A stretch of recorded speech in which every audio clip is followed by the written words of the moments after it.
cheaters, amigas, friends for life, living in a no, amigas. That's not cute. Anyways, it's about damn time. In a minute, I'ma need a sentimental man or woman to pump me up. Feeling fussy, walking in my Balenciennes, about to pick out the fat bitch. Cause I give a fuck way too much. I'ma need like 2 shots of my cup. Okay, anyways. Welcome back to the Review for View podcast.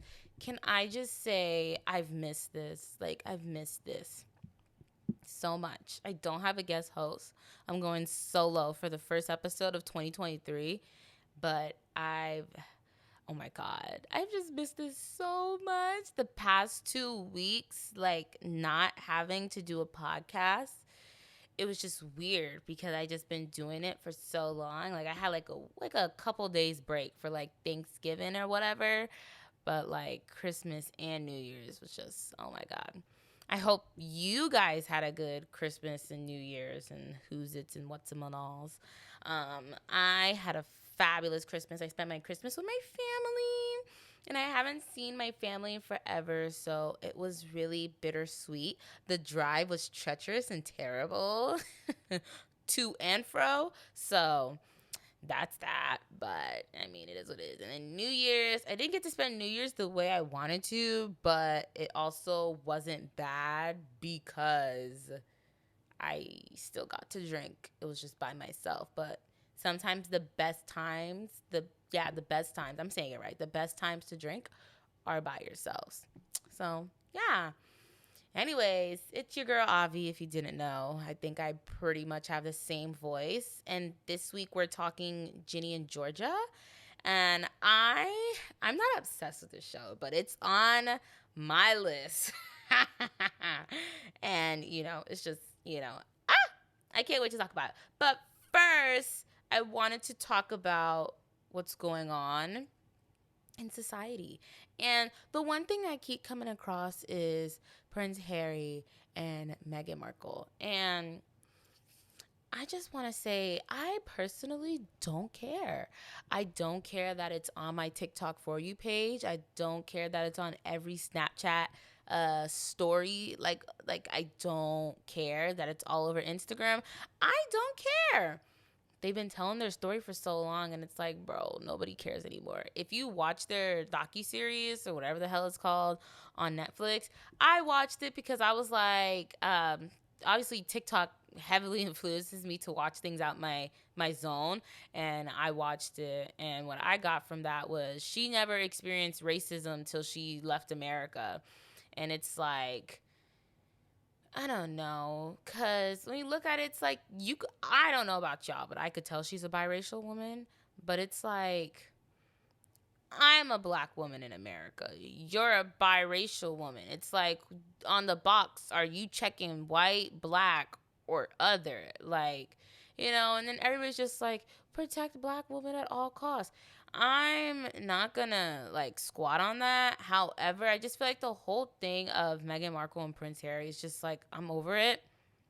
I don't know about y'all, but it's whack. Oh my God, I can't even tap on it. I got like these like mic filters for my microphone, and it's like perfect. You hear my P's? Perfect, perfect, perfect. But yeah, I'm so over it. The drama between all of them is just whack. And it's like everybody's showing her all this love and praise.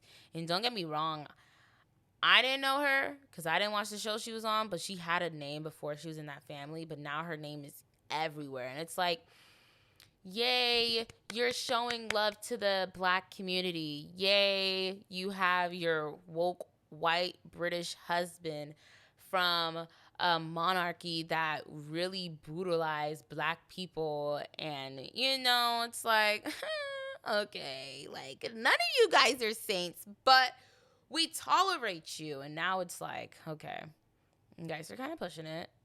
Nobody gives a hoot, toot, toot, toot, toot, toot, toot. Nobody gives a root, toot, toot. It's just whack. I don't know. I just really I was thinking like, oh, what's my little like side piece topic going to be for this week? And I did not know what it was going to be, but I kept seeing it everywhere. And it's like, oh my God, swipe, skip, blah. Goodbye. Also, this week, not only I went back to school, spring semester, yay!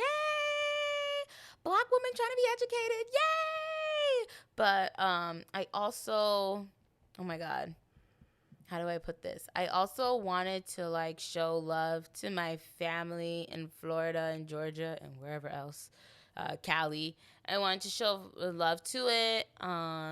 This week marks 2 years since my uncle passed away, and they're doing this really pretty memorial for him down in Florida. Unfortunately, I can't be there, but just like my uncle, I'll be there in spirit.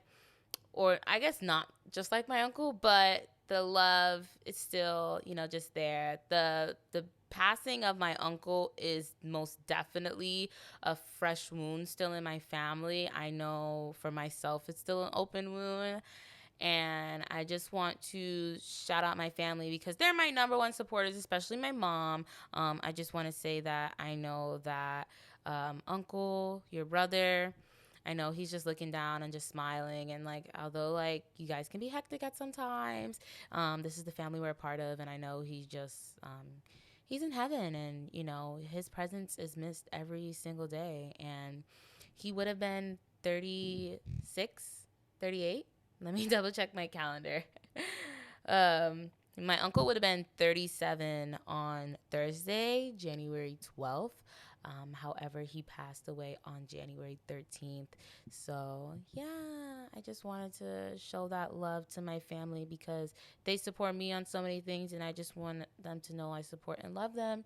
And even though I can't be in Florida this weekend, and mwah, mwah, mwah. Now, let's get started with the show. So, season 2 of Ginny and Georgia dropped on Netflix on January 5th. And if you don't know the show, let me give you the rundown, okay? This show, can I just say, if you haven't seen it on TikTok, it is so worth it. It's crazy because before, I usually rewatch the last season or seasons of a show before I watch the current season. And I saw this TikTok where it's like, oh, I'm trying to rewatch season 1, but I forget how cringy the dude, one of the girls, was dating. And I'm like, yep, not gonna rewatch season 1. It was a good season, but the high school love that was played out just makes me want to like stab my own eyes out because that's not how me and my friends were in high school. That's not how I was. Then again, in high school, I wasn't really about boys. Obviously, I found boys attractive. I don't know. There's this thing out here where people always thought I was lesbian because I didn't talk about boys, but I like boys. I'm sorry if I'm not, oh my God, this, oh my God, that. Like, I'm just not that female, but I do very much swing the way of guys and not females. But I wasn't really obsessed with guys like that. I didn't get into like a real relationship till I was like 17-ish. So for like my preteen and teen years, I was just like, I saw boys. I was very much attracted to boys, but I just did not care that enough or care enough to pursue it. So that's just a little thing about me. Oh, also, happy birthday to my cousins, Demetrius and Kaylin.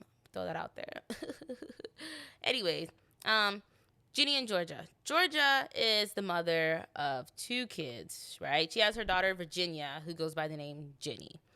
The show revolves around them in a sense. It's the mother and daughter relationship. And I think it really highlights mothers and daughters. I would like to say I have a phenomenal relationship with my mother, but I know that our relationship could be better, but our relationship could also be worse. But I love the crap out of my mom, so I have a phenomenal relationship with my mother. Thank you.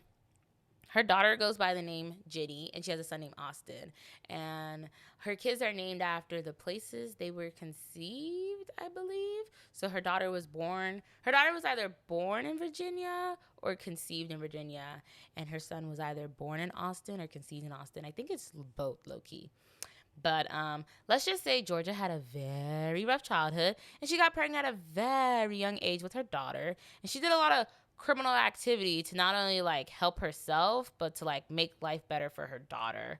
As any mother would. Like, let's be real. I'm not a mom, but I would like to think that I would do anything and everything for my kids. So, yeah. She has a really bad on and off relationship with her daughter's father, Zion. He's a black artist, you know, he's out here traveling the world. I'm not gonna lie, he gives like what's his name? Lenny Kravitz vibes. I'm not gonna lie. He doesn't have any dreads or anything like that. And it's not because he's black. I'm black, you know, but he just gives the vibe of Lenny Kravitz, Zion in the show. He occasionally pops up and, you know, they make whoopee and they argue and then he leaves again. You know, story of her life, not my life. In the first episode, Georgia and her kids are at the funeral for her now dead husband. And they were living somewhere in Texas and they moved to this unknown town of Welsbury. I was supposed to look up if that was actually a real place, and I did not. I don't care anymore. So, but the town of Welsbury gives very much posh vibes. It's like the American dream of the white picket fence, but they don't actually have white picket fence. But the family, it's like modern because the moms are smoking the weeds that they confiscated. I can't speak today. The moms are smoking the weed that they confiscated from their kids. And it's like, yeah, moms, they're dope. Now, they move to Welsbury to have a better life. Georgia, she killed her husband, but she killed him with wolfsbane. She poisoned him, which mimics a heart attack. So he died from a quote-unquote heart attack.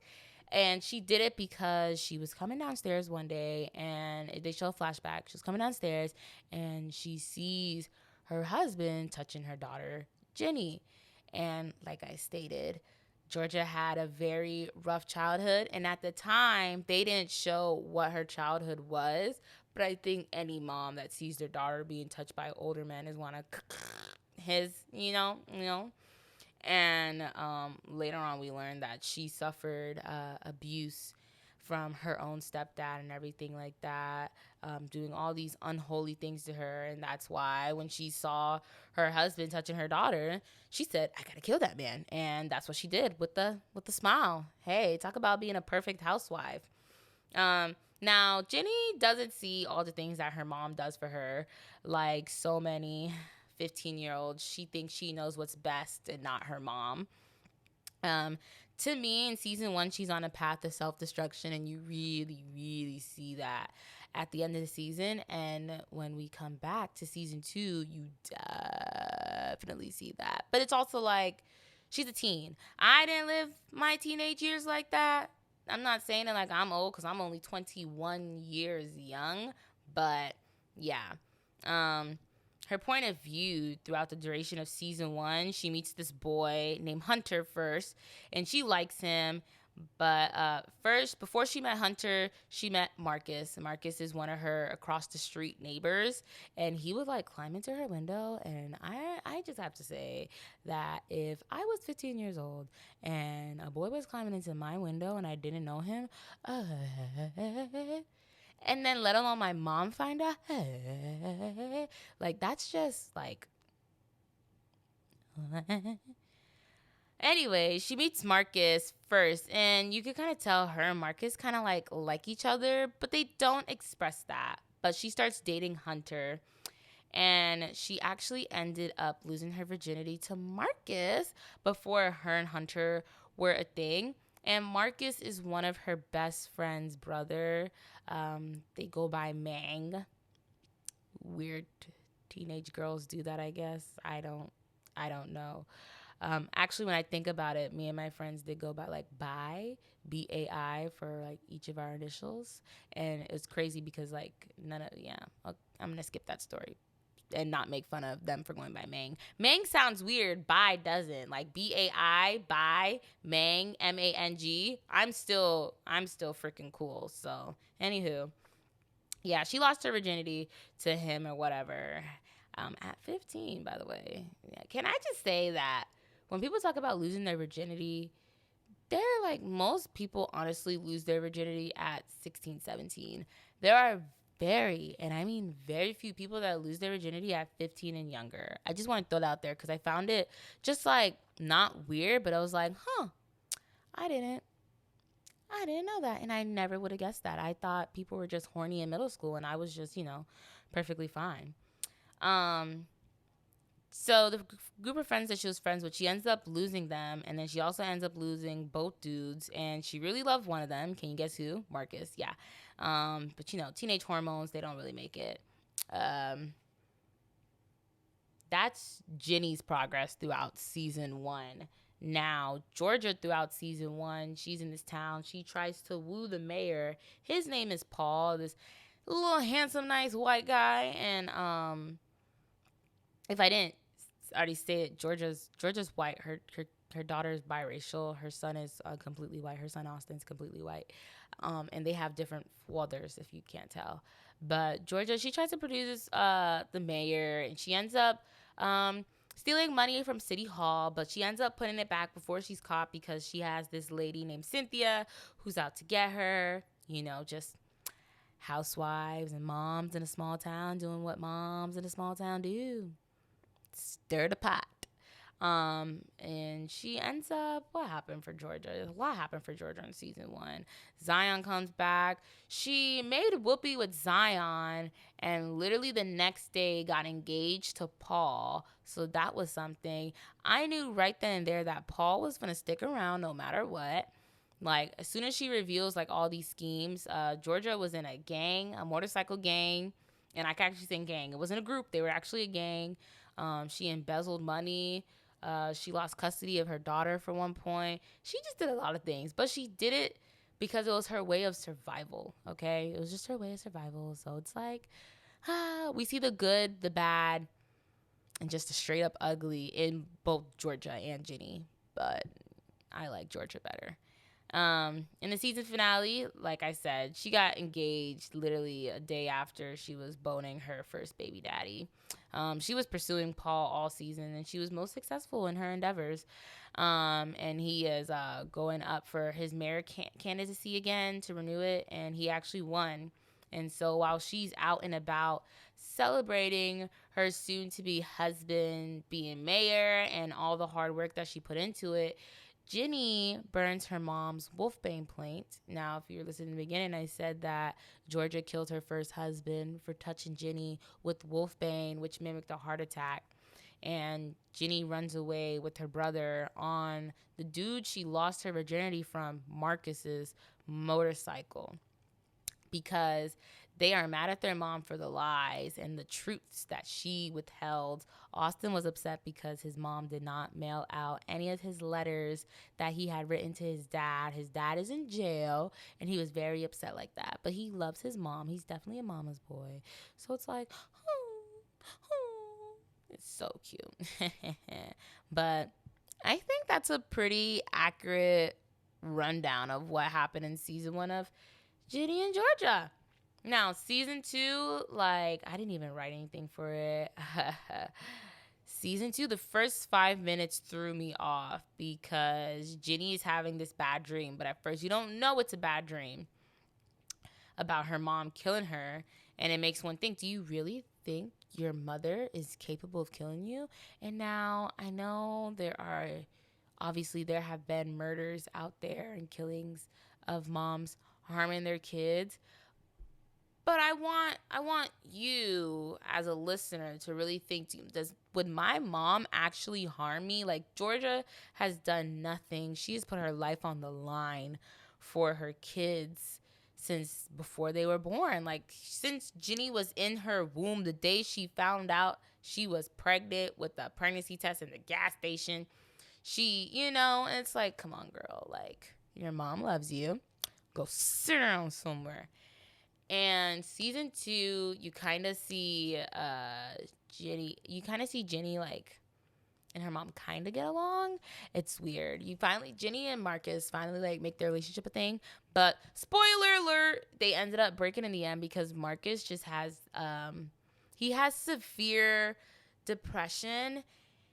And how do I put this? As a person who has experienced depression, it sucks. And season 2 hit home for me, and I would encourage you to watch it only because of how much it just, I don't know how your life is going, but how much it just shows life.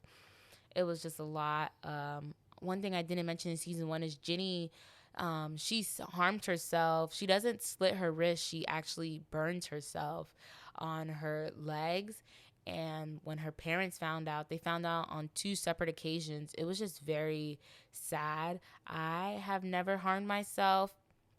I've known people to harm themselves, and being on that side of seeing somebody that you love harm themselves honestly just makes you want to cry. I had a friend who did it, and I still love her to this day, and I wouldn't change anything about our relationship.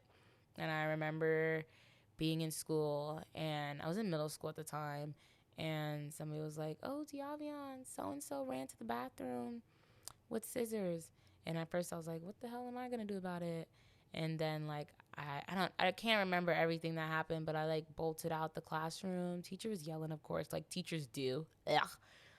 And I just remember just like seeing my friend sad like that broke my heart. I'm happy to say that she lives a better life now. She's so happy. She's so full of life.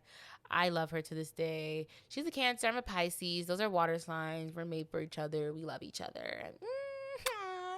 But it is very sad thing to see. And there are more occasions like that. But she's just one person that resonates with me because I do have so much love for her.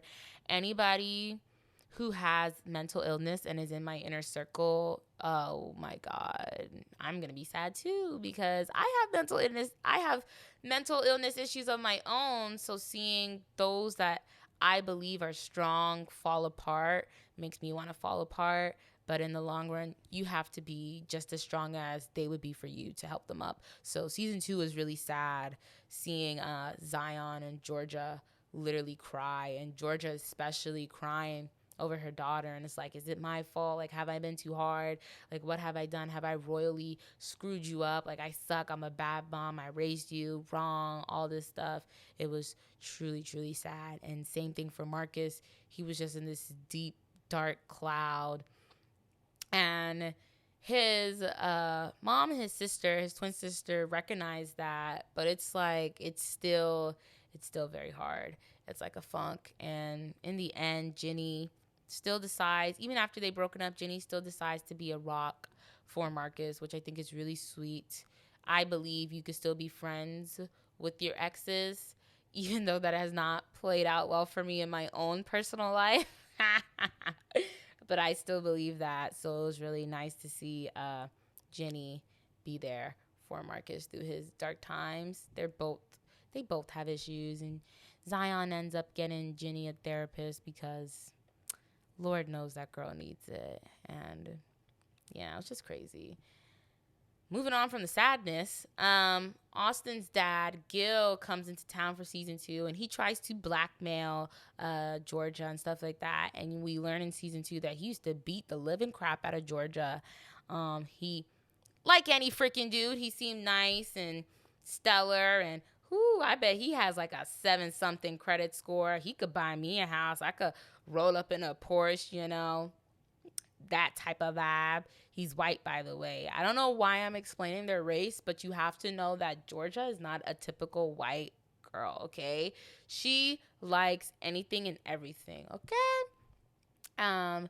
But he would be her. So she said it in season 1, and she says it again in season 2. She sent him to jail for embezzlement. He was already embezzling from his company. She just made it even larger and lived off that money because he was beating her. And she was fun to run away, her and Ginny. And then she found out she was pregnant with her son, and she was just like, I'm royally flushed. I'm at a standstill. I don't know what to do. And yeah. So Georgia ends up revealing to Paul, because Paul's a sweetheart and all this. Oh my God, Siri just scared me. Siri just scared the crap out of me. Now my heart rate is 107. Jesus, Siri. Paul, the sweetheart that he is. Well, before I say he is a sweetheart. But Georgia, I have to sneeze. Bless me. Georgia ends up telling Paul, like, Gil is trying to steal money from your family because you come from this wealthy line of family. And like, who wouldn't do that? Come on now. And he is trying to just blackmail her because I'm the one that put him in jail.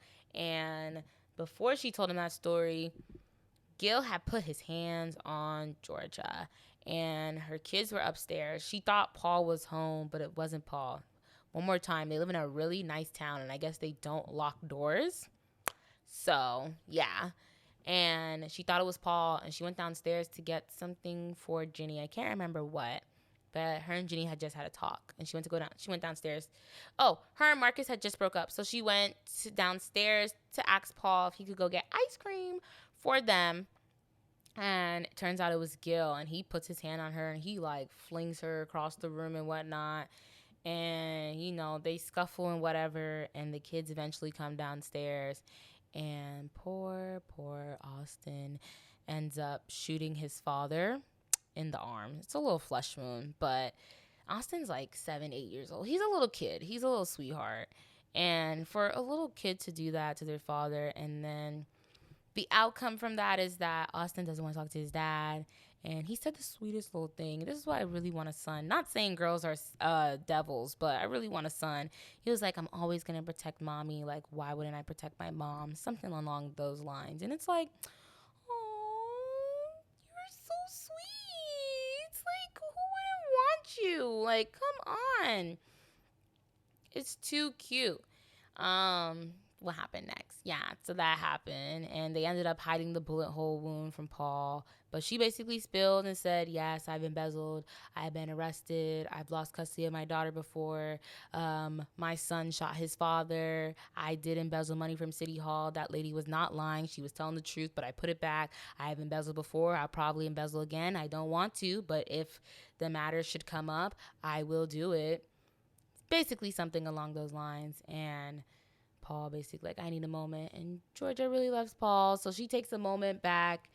And the show is not as sappy as I'm making it. It's actually a really good show. Now, don't bear with me, bear with the show. Season 1 is cringy the way Hunter is. If y'all like that, that's y'all. I think I'm pretty open and honest about how I feel about affection and the way boys should display it to me. And that is not it. That is not it at all. So, yeah. But, yeah, you gotta bear with it, because it's really, if you're a realist, and I mean an actual realist, you'll be like, what he's doing is so because that's how I feel about it. And in season 2, Marcus and Ginny are more my cup of tea than Ginny and Hunter. Okay. Plus, Ginny has like a run-in with like a racist teacher, which God knows, when are they never not gonna exist? Okay, freak. But yeah, none of her friends back her up because none of her friends are black. She has black friends, but the black friends that she has are not in that class, so they don't witness and see the racism that she endures. And it's like, oh my God, girl, I would have just walked out of his class, if I'm being completely honest. That's just me. That's my philosophy. That's how I see it. That's how I would go about it. What else? I'm forgetting one key detail. Oh, got it. The season 2 finale.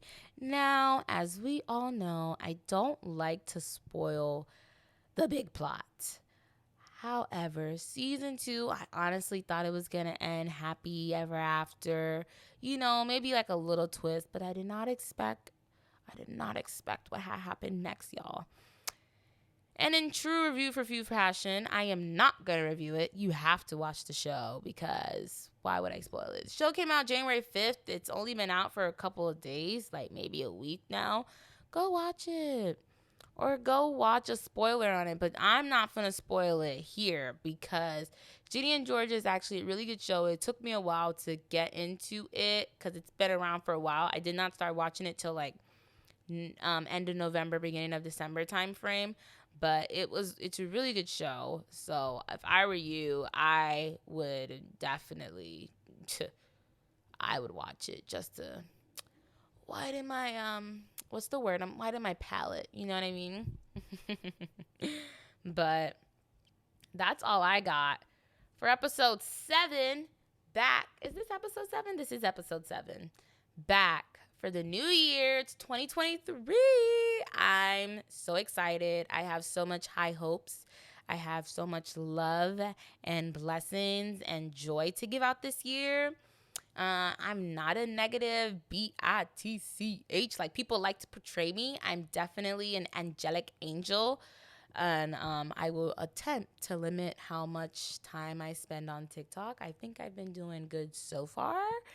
But yeah, next week is it's a weird week next week. Next week is MLK. However, I will be talking about the HBO Max original Selena and Chef. I just started watching it and I really like it. I like cooking shows to a certain extent because then it gets me hungry and then I'm mad because I can't eat what they're cooking and it just upsets me. So hopefully I'm able to bring my chef of a friend, she knows who I'm talking about, on to just like spill the I'm literally talking about nothing but food next week. Like, come the freak on. I think that's gonna be my next favorite thing. I'm excited. I'm also excited to say that for the Review for Free podcast this year, I have so many amazing things in the works. Your girl was working hard these past 2 weeks for 2023. Not gonna lie, I already had some things set up for 2023, but let's just say I got some stellar ass ideas coming your way. February, it's Black History Month. March is Women History Month. So I have a lot of historic topics coming. I'm finna educate y'all, okay? I'm finna educate y'all. Y'all can educate me. I'm trying to get better at my speaking and pronunciation and actually enunciating my words. I don't say a lot of words right, and I probably never will, but I could still sound like I have a bachelor's, even though I don't. I only have half of an associate's. But you gotta, what's the word? You gotta dress for the job you want. I'm finna talk for the job I want, and that's recognition, okay? I will see you guys next week, and once again, Happy New Year's. I wish you guys nothing but blessings, and happy listening, y'all.